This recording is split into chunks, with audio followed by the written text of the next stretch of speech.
Habang lumilipas sa mga araw, lalo raw nangungulila ang mga kaanak ni Nicole. Makikipagtulungan daw sana sa kanila yung mga sinumpaang o sino man makapagbibigay ng impormasyon para malutas ang kaso. At mula sa Caloocan, may live report si Micaela Papa. Mika. Igan, labis ang pagdadalamhati ng pamilya Ella sa pagkamatay ni Stephanie Nicole. Ngunit sa gitnaan nito, binalikan ng ama ni Stephanie Nicole yung mga masasayang alaala ng kanyang anak na maagang binawian nga ng buhay dahil sa ligaw na bala. Pasko pa lang daw ay excited na si Stephanie Nicole Ella na magbalik eskwela.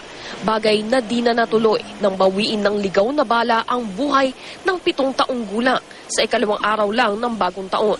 Kaya sa huling pagkakataon ay ibabalik ang labing Nicole sa pinakamamahal niyang Tala Elementary School sa Biyernes. Masipag naman siya nga estudyante, mabait naman siya sa mga klase niya kasi minsan pag may umaaway sa kanya, hindi naman siya nagsusumbong sa amin. Minsan nalalaman na lang sa amin, pinaiyak siya. Pero hindi siya yung bata na gumaganti pag sinaksan. Hindi siya yung ganun. Kaya natutuwa rin ako na ganun siya. Masipag naman mag-aral. Pagkatapos ng maiksing programa, dadalhin naman ang labi ni Nicole sa Lord's Flock Sanctuary Chapel na parang naging ikalawang tahanan din ng bata na tumutugtog pa raw ng tambourine para sa simbahan. Bagamat nalalapit na ang libing, batid ng pamilya Ella na matagal pa bago magwawakas ang kanilang pagdadalamhati.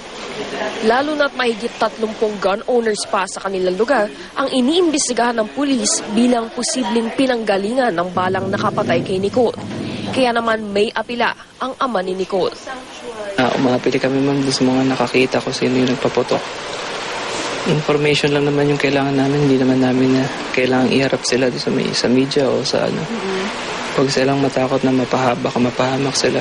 Yung information lang ma'am na magtutulog sa mga nagpaputok. Malaking tulong na po yun.